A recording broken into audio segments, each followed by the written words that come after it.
काका तुम्ही किती वर्षापासून हे काम करताय? आता आम्ही जवळजवळ 25 वर्षापासून करतो. 25 वर्षापासून? अनुभव बोलायचं जर झालं ना तर मूर्ती ही बनवायला कलाकारच लागतो, ते कोणाचं पण काम नाही. आणि त्यासाठी मनाची जिद्द आणि काम करण्याचा जोश आहे ना, तो पूर्णपणे मूर्तीसाठी लागतो. तुमची एक भक्ती आहे मनापासून. सकाळी आम्ही 7 ते रात्री 9 वाजेपर्यंत. अरे बापरे, परवडण्यासारखं सर्व काय, लेकिन म्हणून ते आपण करायला पाहिजे मनापासून. गोष्ट काही कठीण पण नाही आणि सोपी पण नाही, पण आपली जिद्द आणि आपला जो जोश आहे त्याच्या मागे लावावं लागतं. 365 दिवस काम करतो. हो. गणपती विसर्जन 5 दिवसाचं झाल्यानंतर आमचं काम चालू होतं. पप्पाने आम्हाला जे काय आतापर्यंत दिलंय ते ह्यानेच दिलेलं आहे. हे तारणारा हारणारा आमच्यासाठी बाप्पाच झालेला आहे. कंटिन्यूस केल्यानंतर 30,000 रुपये सॅलरी मिळू शकते असा हा काम आहे. आणखीन एक काय, ह्याच्या पुढे आमच्या इकडे घरोघरी कारखाने होतील. आता मी पण ग्रॅज्युएशन झालेलं आहे तरी बघा, हे काका ग्रॅज्युएशन झालेले आहेत.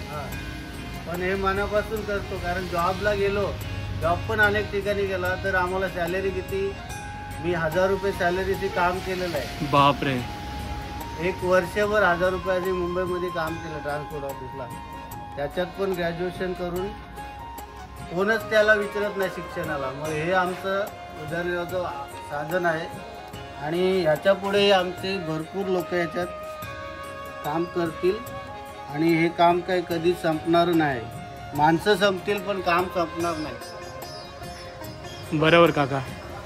आणि काका एक अजून एक प्रश्न मला पडतो की आपण आता 25 वर्ष काम करताय बरोबर, आणि आता तुम्ही जी मांडवणी सांगितली की आपल्याला याच्यामध्ये खूप असा म्हणजे फायदा होतोय, बेनिफिट होतोय. तुम्ही ऑलरेडी ग्रॅज्युएशन पण झालेला आहात तरीसुद्धा ह्या व्यवसायामध्ये तुम्ही भाग घेताय. ॲक्च्युली ते सगळं काही परफेक्ट आहे आणि प्रत्येक गोष्ट तुम्ही जे सांगितले मला आवडली खूप.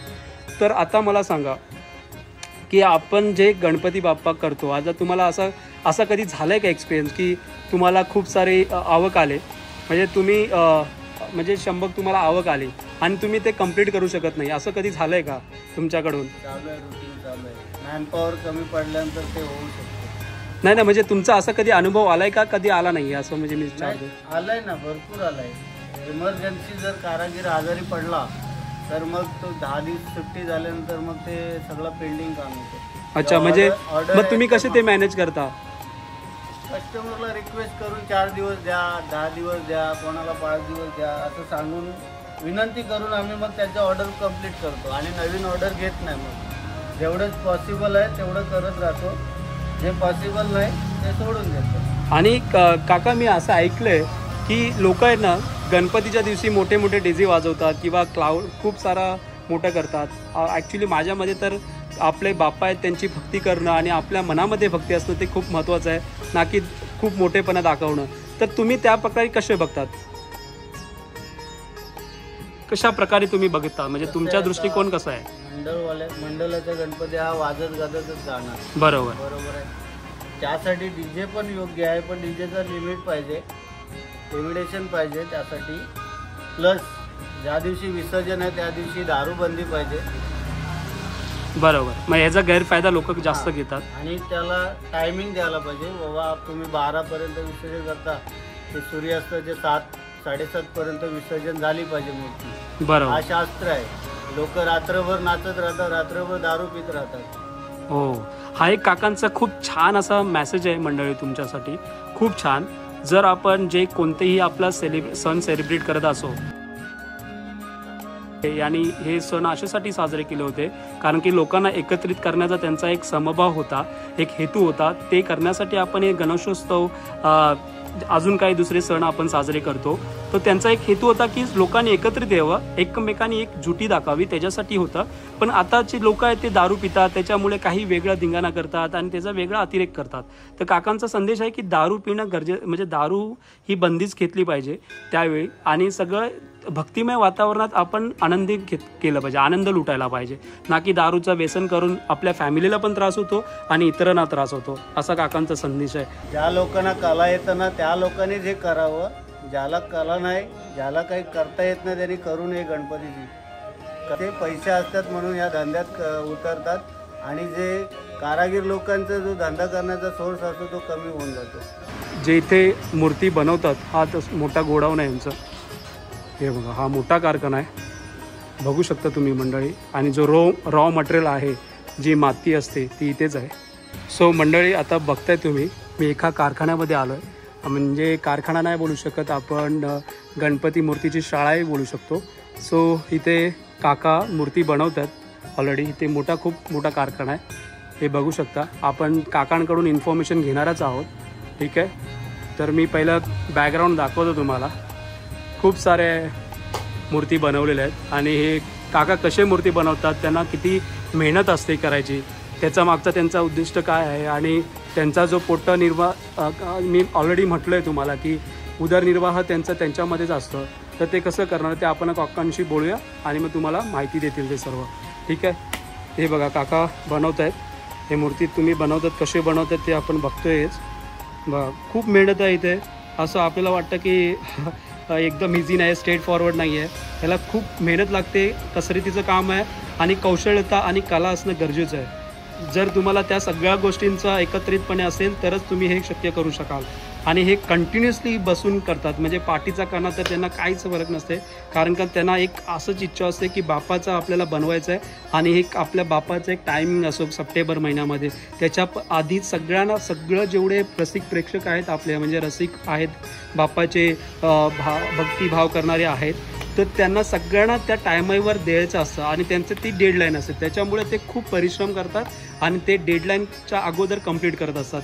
तर आपण काकांचा एक बाईट घेऊया, तर ते काय बोलतात त्यांचं आपल्याला नाव विचारा. काका तुमचं नाव काय आहे? संदीप लक्ष्मण माळी. संदीप लक्ष्मण माळी.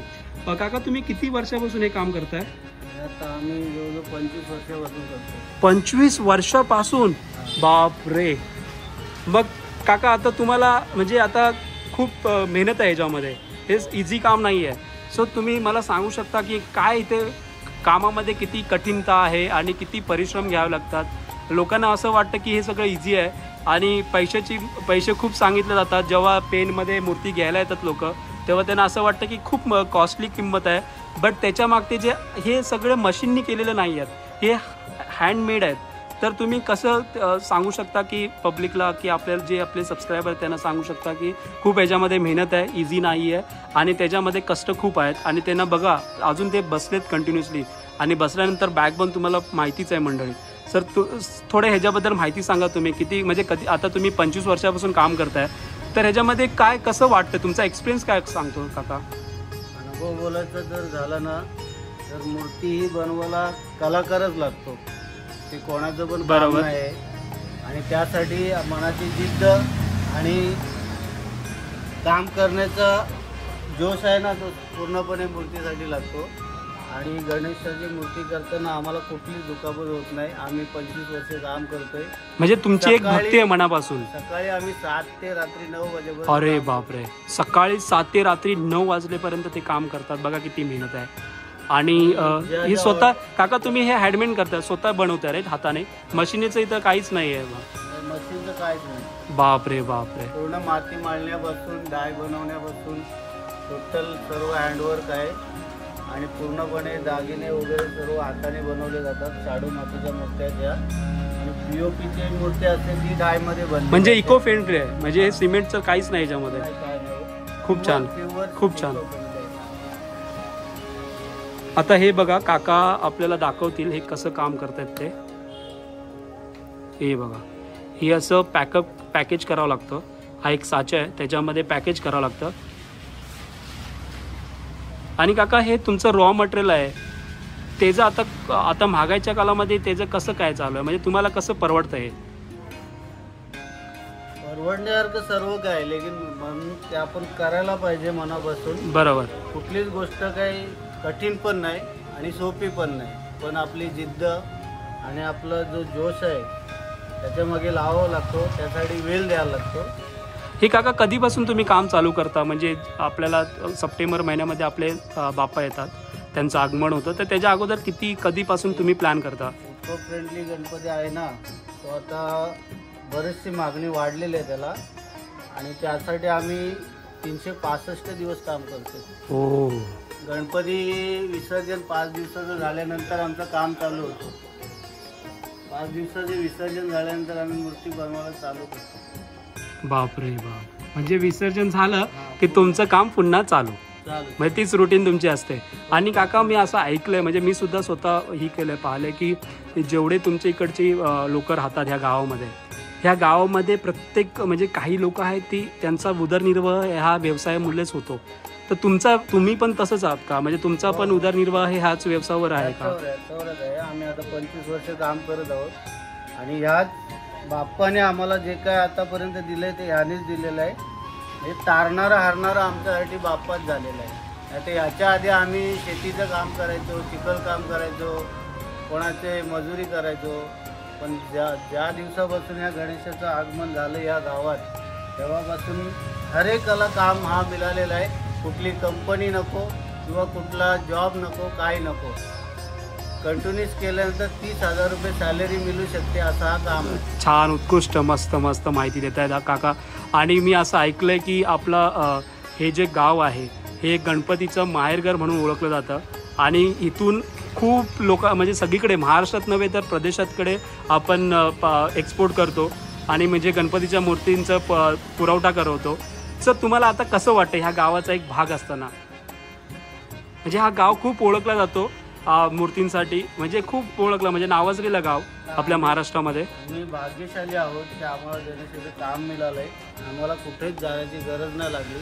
आणखीन एक काय, ह्याच्या पुढे आमच्या इकडे घरोघरी कारखाने होतील. आता मी पण ग्रॅज्युएशन झालेलं आहे तरी बघा हे काका ग्रॅज्युएशन झालेले आहेत.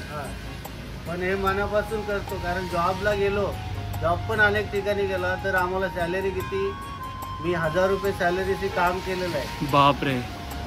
1 वर्षभर 1000 रुपयाची मुंबईमध्ये काम केलं ट्रान्सपोर्ट ऑफिसला. त्याच्यात पण ग्रॅज्युएशन करून कोणच त्याला विचारत नाही शिक्षणाला. मग हे आमचं उदरनिर्वाहाचं साधन आहे. आणि ह्याच्या पुढे आमचे भरपूर लोक याच्यात काम करतील आणि हे काम काही कधीच संपणार नाही. माणसं संपतील पण काम संपणार नाही. बरोबर काका.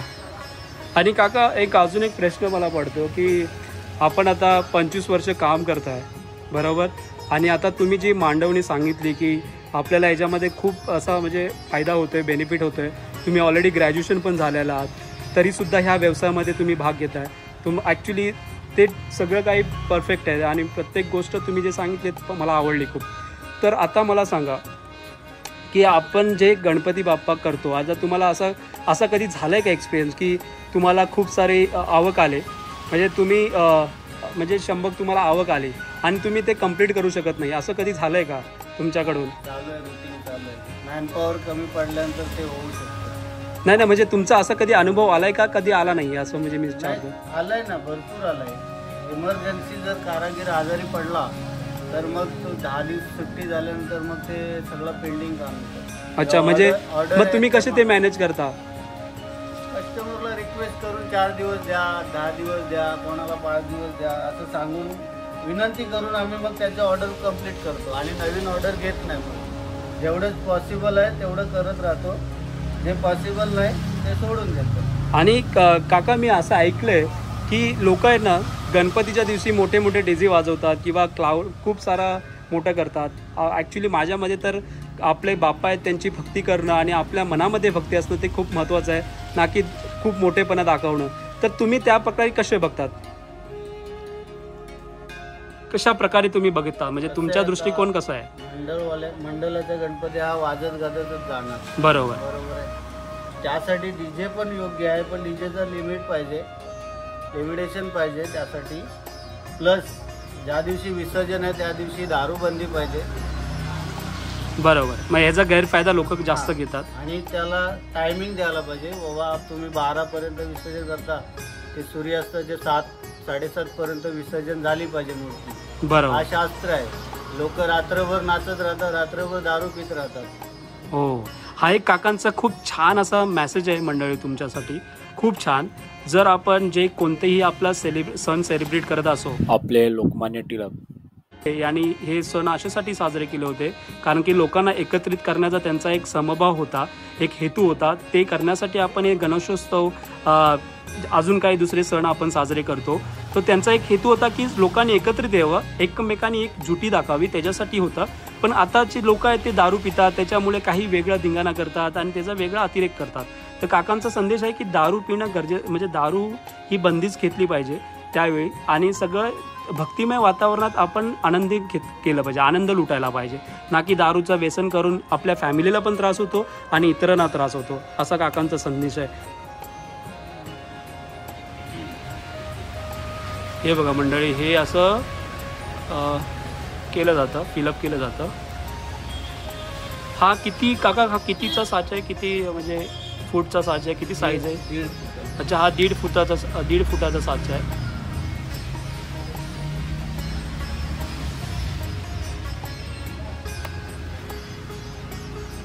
आणि ह्याचा रंगोटी पण सुद्धा तुम्हीच करता? नाही, मी कच्चाच माल सप्लाय करतो. अच्छा, कारण त्यासाठी इथून कच्चा माल आपला सप्लाय होतो. जर ते करायचं झालं तर मॅनपॉवर पाहिजे आणि त्यासाठी आपल्या अंगात ती पण कळा पाहिजे. एक ते लिखाई बोला, एक शेडिंग बोला, त्याच्यात रंगोटीसाठी बरोबर. ती एक दुसरी कळा आहे, ती एक दुसरी कळा आहे. बरोबर, दुसरी कला आहे आणि त्यासाठी माणसांची गरज आहे. माणसं खूप कमी आहेत आणि जर आपला एक व्यवसाय व्यवस्थित चालत असेल तर दुसरा करू नये, आपण मी बोलतो. कारण काही लोक कशी आपल्याकडे पैसे आलेत म्हणून 10 धंदे करतात आणि ज्याला एखाद्याला गरीबाला धंदा करायचा आहे तो करू शकत नाही. आता तुमचे ऑलरेडी पैसे असल्यामुळे 10 धंदे लागले जातात आणि जो होतकरू मुलगा आहे ज्याला करायचं आहे त्याला पॉसिबल होत नाही. बरोबर, खूप छान संदेश दिला काका, तुम्ही खूप छान बोलताय. सो हे बघा मंडळी, हे बघू शकता इकडे ह्यानेच काकानेच बनवलेल्या मूर्ती आहेत. खूप सुंदर अशा आणि सुबक अशा मूर्ती बनवलेल्या आहेत, तुम्ही बघू शकता. या बघा. सो काका, आपल्याला इकडे गावामध्ये व्हिजिट करायचं असेल तर ह्या गावाचा ॲड्रेस तुम्ही सांगू शकाल का? म्हणजे लोकांना कळेल की आपल्या इथे जे काही नवीन नवीन लोक आहेत त्यांना माहितीच नाही इकडे अशा सुंदर मूर्ती मिळतात, तर त्यांच्यासाठी आपण तुम्ही ॲड्रेस सांगितलं तर बरं होईल. ॲड्रेस आहे पेण जोहे, तालुका पेण, जोहे गाव आहे. जुळेगाव, जोहेगाव. ओके. तालुका पेण, जोहेगाव, जिल्हा रायगड. आणि आपला पुढे आहे इथे हमरापूर, इथे येतं का? हमरापूरच्या जवळ आहे. अमरापूर मागे. अच्छा, अमरापूर नंतर अमरापूर, तांबडशेत, जोहे आणि नंतर कळवा, असे 4 गाव आहेत. अच्छा, पण हे अमरापूर मध्ये येतं का पेण मध्ये येतं? पेण तालुक्यात. अच्छा, पेण तालुक्यामध्ये. अमरापूर विभाग. अच्छा, अमरापूर विभाग आहे. पेण तालुका. अच्छा, अमरापूर विभाग, पेण तालुका आणि जोहेगाव. सो काका, तुम्हाला भेटून खूप आनंद झाला. तुम्ही आमच्याकडे खूप छान असं मत मांडलं तुमचं, त्याच्याबद्दल आमच्या भटकन TV संतोष या चॅनलकडून आम्ही तुमचं आभार मानतो आणि व्यक्त करतो आभारसुद्धा. थँक्यू सो मच, धन्यवाद. सो काका आपल्याला एक चांगला असा मॅसेज देणार आहेत आपल्याला, आणि खूप मला आवडला, त्याच्यामुळे मी पुन्हा व्हिडिओ स्टार्ट केला आहे. सॉरी फॉर दॅट, बट तो मॅसेज एकदम एवढा सुंदर होता की मला ते रिटेक घेणं गरजेचं झालं. सो काका, तुम्ही ते मॅसेज सांगू शकाल का? काय तुम्ही आता जस्ट बोललात. ज्या लोकांना कला येतं ना त्या लोकांनीच हे करावं. ज्याला कला नाही, ज्याला काही करता येत नाही त्यांनी करू नये गणपतीची, कारण त्याला पूर्णपणे कोणत्याच गोष्टीची माहिती नसते. पैसे असतात म्हणून या धंद्यात उतरतात आणि जे कारागीर लोकांचा जो धंदा करण्याचा सोर्स असतो तो कमी होऊन जातो. सो मंडळी, ऐकलात तुम्ही, जे ॲक्च्युली कलाकार आहेत त्यांच्याकडे तुम्ही मूर्ती घ्या. जे असे काही ज्यांना काहीच माहिती नाही ते खूप असं मोठेपणा करतात, आणि ते मोठेपणा नाही करता बोलता येणार की दुसरा एक वर्ड आहे मला आता लक्षात नाही आहे, पण ते स्वतःचं म्हणजे त्यांना ते कलाकार नाहीत, पण त्याच्यामुळे काय होतं, ही जी कलाकार आहेत तर त्यांच्या पोटपाण्याचा निर्वाह ह्याच्यावरच चालू असतो आणि त्यांच्या पोटपाण्याच्या ह्याच्यावर एक काय बोलतात त्यांचा जो बिझनेस असतो तो कमी होतो. सो त्याच्यामुळे तुम्ही जे खूप छान कलाकार आहेत ज्यांची कला आहे त्यांच्याकडेच मूर्ती घ्या, ते चांगलं असेल. कारण का त्यांचा पोटपाण्याचा भाग आहे, जे पोटनिर्वाह करतात ते ह्याच व्यवसायातून करतात. सो प्लीज अशा कलाकारांना तुम्ही व्हिजिट करा जे ॲक्च्युअल कलाकार आहेत. थँक्यू, धन्यवाद. सो मंडळी, आपण आता जस्ट म्हटलं की ह्याच्यामध्ये खूप सारे टाईपचे कला आहेत एक रॉ गणपतीची मूर्ती बनवतात आणि दुसरे खूप महत्त्वाचे म्हणजे कारागीर जे कलाकृती खूप छान असते. त्या कलाकृतीला नाव आहे रंगरंगोटी. गणपतीच्या मूर्तीला जी रंगरंगोटी असते, जे नक्षीकाम असतं, ते कलाकार आहेत, ते आपल्यासोबत आता भेटणार आहेत आपल्याला थोड्याच वेळात. सो त्यांच्याकडे आपण बोलून घेऊया. त्यांची कलाकृती मी तुम्हाला दाखवतो. ठीक आहे. सो आपण त्यांच्याकडेच थोडंसं बोलून कशी डिफिकल्टी आहे, खूप असं किती बारकाईने काम करावं लागतं, ह्या खूप महत्त्वाच्या गोष्टी आहेत. कारण का आपण जेव्हा मूर्ती घेतो आणि आपण त्याची प्राईस करतो, पण त्याच्या मागचे किती एवढी मेहनत आहे हे आपल्याला कळत नसतो. तो मी तुम्हाला ते दाखवण्याचा प्रयत्न करतोय. तो तुम्ही पुढे बघा. हे बघा, आपण इथे आता जे रंगरंगोटी काम करतात त्यांच्या इथे आलो आहे. हे बघा, इथे पण खूप सुबक मूर्ती आहेत. छान अशा मूर्ती बनवलेल्या आहेत. इथे आपल्या ताईसुद्धा रंगरंगोटी काम करत आहेत. बघा, आपण बोलतो की महिला मागे आहेत, महिला खूप साऱ्या पुढे अग्रेसर आहेत. ह्यांचे पण रंगरंगोटी बघू शकता. ते पण स्वतःचा आपला हातभार लावत आहेत फॅमिलीसाठी. मी असं इथे पण म्हटलं की इकडचे जेवढे लोक राहतात या गावामध्ये, ते त्यांचं निर्वाह म्हणजे उदरनिर्वाह ह्याच्यावरच व्यवसायावर आहेत. तर महिला आपण सुद्धा आपल्या घरासाठी हातभार लावतात. ते कसे हातभार लावतात तुम्ही बघू शकता. महिलासुद्धा अग्रेसर आहेत. पण आता ह्या ताई बघा, हे किती छान असं रंगोटी करतात, हे बघू शकता. हे बघा, खूप छान. आणि हे खूप नाजूक काम आहे मित्रांनो. असं इझी काम नाही आहे. ह्याला कंटिन्युअसली आपल्या डोळ्यांचा फोकस करणं खूप महत्त्वाचं आहे. तर ताई, तुम्ही कधीपासून हे काम करता, काही बोलू शकता? ताई थोड्या ऑकवर्ड आहेत, व्हिडिओ कॉन्शियस आहेत, त्याच्यामुळे ते नाही बोलणार. आपण दादांना विचारूया. इथे दादा बसलेत, त्यांना विचारूया. दादा, तुम्ही कधीपासून काम करता हे रंगरंगोटीचं? तर हे बघा, हे रॉ मूर्ती आहे. रॉ मूर्तीला डिझाईन करणं, कलर करणं यांच्याकडे असतं आणि हे खूप महत्त्वाचं काम आहे. सो दादा, तुम्ही सांगा, कधीपासून हे काम करताय तुम्ही? 2 वर्ष झाले तुम्हाला. आतापर्यंतचा अनुभव कसा होता तुम्हाला? एकदम छान. आणि तुमचं आता असं कंटिन्युअसली डोळ्यांचं काम आहे, बरोबर? इकडे तरी चूक झालं तर तुम्ही म्हणजे चुकू शकतं काही. तर इथे त्रास होतो तुम्हाला?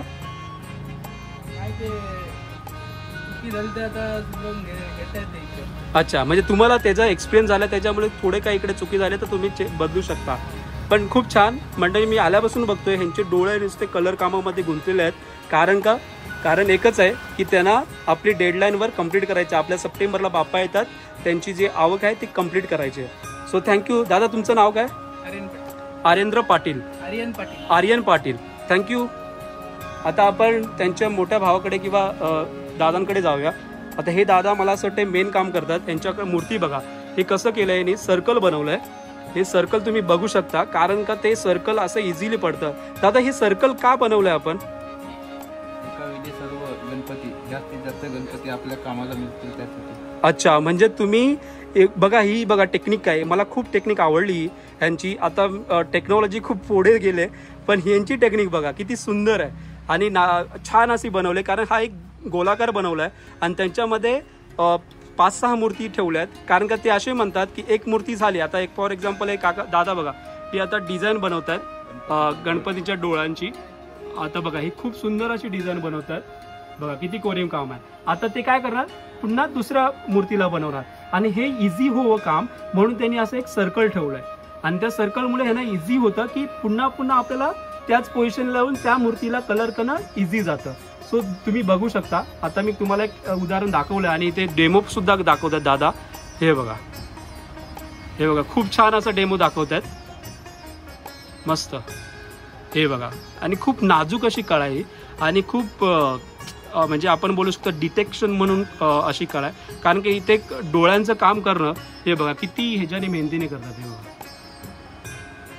हे बघा. सो असं आहे, इथे डिटेलिंग असणं खूप महत्त्वाचं आहे इथे. आणि जेवढी डिटेलिंग महत्त्वाची तेवढी आपली मूर्ती खूप सुबक दिसणार आहे. So detailing is very important.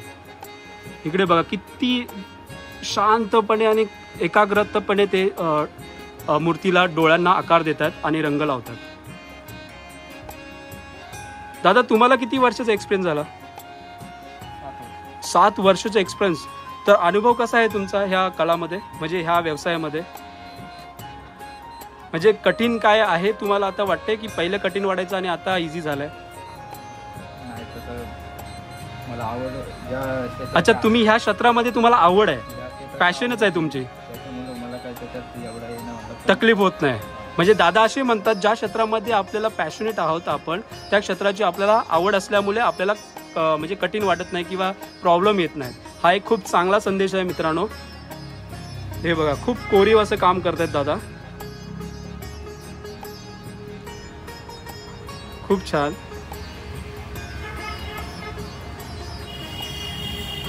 हे बघा,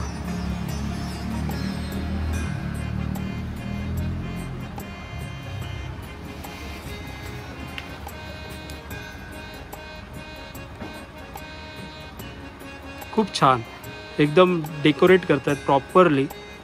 आणि ते तुम्ही बघा, त्यांनी आपल्या स्वतःच्या हँडलाच कलर लावलेत बघा.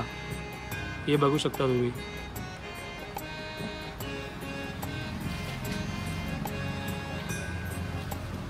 बापरे, किती डिटेलिंग, ते खूप मेहनत आहे याच्यामध्ये.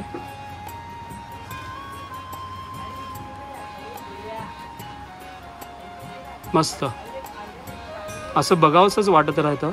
तुम्ही असं वाटेल की आपल्याला कंटिन्युअसली बघावंसं वाटेल. थँक्यू दादा, तुम्ही तुमचं मौल्यवान वेळ दिल्याबद्दल थँक्यू. धन्यवाद. धन्यवाद ताई. ताई बोलायला थोड्या व्हिडिओ कॉन्शियस असल्यामुळे त्या बोलल्या नाहीत, काही प्रॉब्लेम नाही. थँक्यू, धन्यवाद. ते तुम्ही आलात ह्या लोकेशनला, तुम्हाला खूप सारे म्हणजे प्रत्येकाच्या घरामध्ये गणपती बनवतात, बाप्पांचे मूर्ती बनवतात. सो ह्यांच्या जे इकडचे जे लोक आहेत त्यांचा उदरनिर्वाह आहे तो काही लोकांचा तर ह्याच्यावरच चालतं, आपल्या बाप्पांच्या मूर्तींवरच चालतं. कारण का त्यांचा हा एक सीझन आहे आणि ह्या सीझनमध्ये ते पैसे कमवतात आणि पूर्ण वर्षभर त्यांचा उदरनिर्वाह करतात. सो इथे बघा, खूप छान असं बाप्पांचं आहे, मूर्ती आहे, एकदम खूप छान. हे बघा,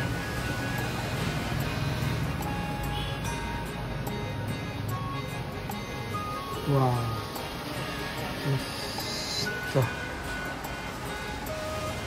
हा मोठा गोडाऊन आहे.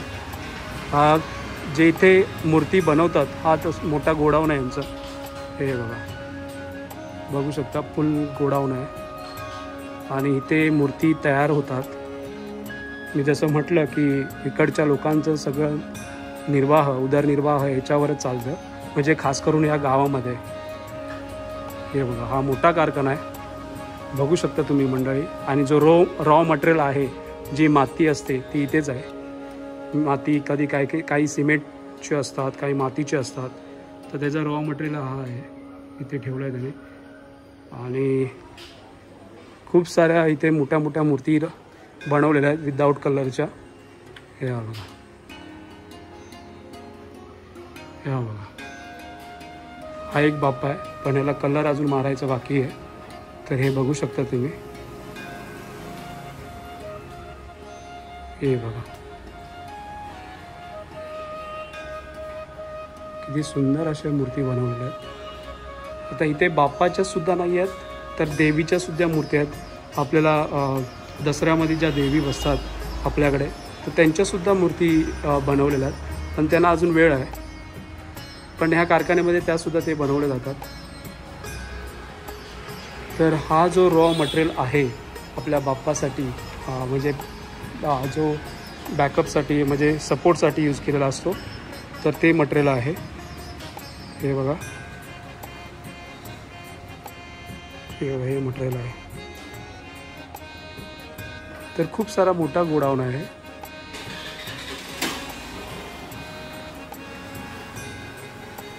हा इकडे सुद्धा खूप मोठा गोडाऊन आहे, मूर्ती बनवल्या जातात इथे. हे बघा, सगळीकडे खूप शाळा आहेत मूर्तींच्या आतमध्ये.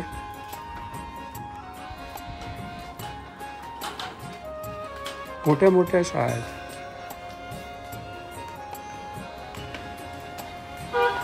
इकडे सुद्धा मूर्तीच आहेत. मी फक्त हा तुम्हाला एकच दाखवतोय. अशा खूप सारे मूर्तींच्या शाळा आहेत, खूप सारे मूर्तींचे मोठे मोठे कारखाने आहेत. हे फक्त मी शॉर्टकट एकाच दाखवतोय. अशा खूप साऱ्या मूर्तींचे कारखाने आहेत, शाळा आहेत. सो इकडे कारखाना आहे, कारखाना बघू शकता. आता अंधेरा झाला, माहिती नाही कॅमेरा किती जस्टिस करेल. ॲक्च्युली मला उशीर झाला यायला इकडे. लवकर आला असतं तर बरं झालं असतं, उजेडामध्ये बघितलं असतं. इथे खूप साऱ्या मूर्ती आहेत, हे बघा खूप साऱ्या मूर्ती इथे बसवलेल्या आहेत. आणि इथे कारखाना असल्यामुळे इथे डिझाईनसुद्धा इथेच होतं डिझायनिंग. असे मोठे मोठे गोडाऊन आहेत इथे, हे बघा ते मोठे मोठे गोडाऊन